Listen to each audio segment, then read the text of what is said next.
Jumman Sheikh and Algu Chowdhury were good friends. So strong was their bond of friendship that when either of them went away from the village, the other looked after his family. Both were greatly respected in the village. Jumman had an old aunt who had some property. This she transferred to him on the understanding that she would stay with him and he would look after her. The arrangement worked well for a couple of years. Then the situation changed. Jumman and his family were tired of the old relative.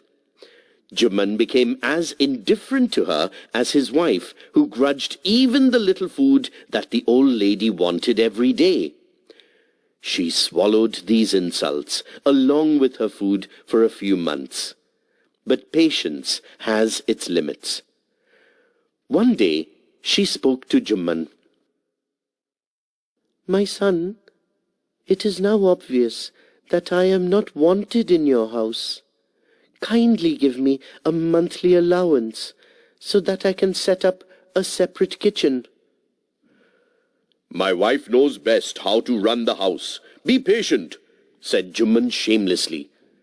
This made his aunt very angry, and she decided to take her case to the village panchayat. For many days, the old lady was seen talking to the villagers, explaining her case and seeking their support. Some sympathized with her, others laughed at her, and a few others advised her to make it up with her nephew and his wife. At last she came to Algu Chowdhury and spoke to him. "You know, Chachi, Jumman is my best friend. How can I go against him?" Algu said. "But is it right, my son, to keep mum and not say what you consider just and fair?" pleaded the old lady. "Come to the panchayat and speak the truth," she said. Algu didn't reply, but her words kept ringing in his ears. The panchayat was held the same evening under an old banyan tree. Jumman stood up and said, "The voice of the Panch." Old lady announced. "Fine," replied Jumman, hiding his joy over this unexpected piece of luck. "Chachi, you are aware of my friendship with Jumman," said Algu. "I know that," replied the aunt. "But I also know that you will not kill your conscience for the sake of friendship. God lives in the heart of the Panch, and his voice is the voice of God." The old lady then explained her case. "Jumman," said Algu, "you and I are old friends. Your aunt is as dear to me as you.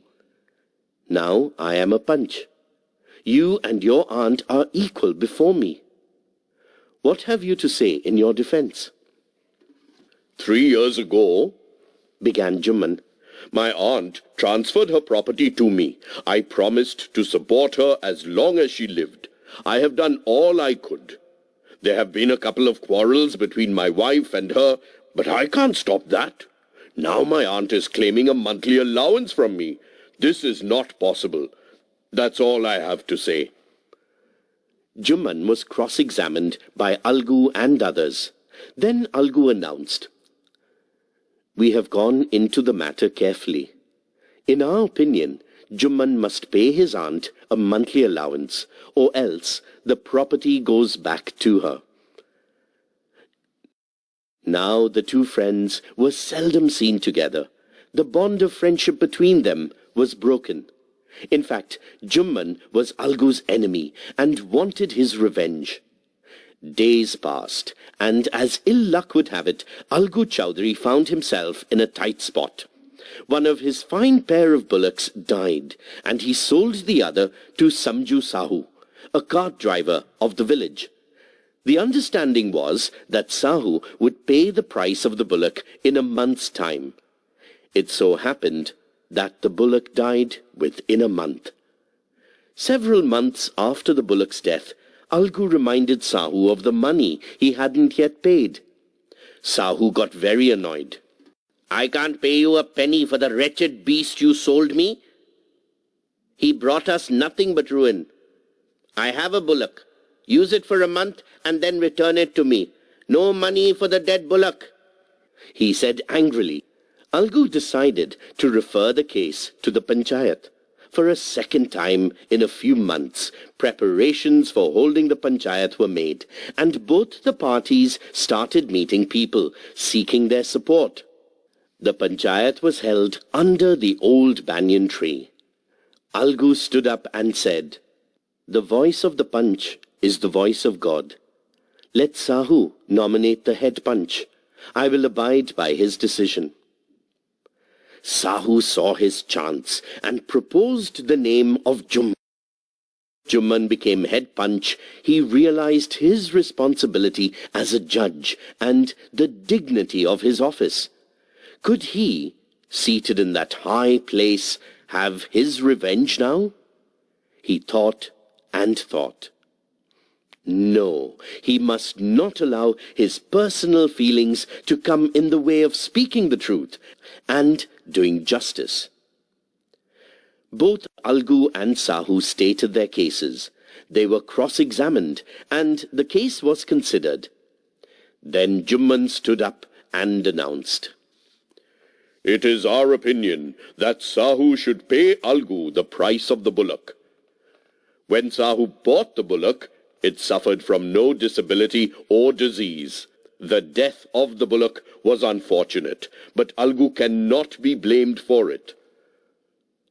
Algu could not contain his feelings. He stood up and said loudly, over and over again, "Victory to the Panchayat! This is justice! God lives in the voice of the Panch!"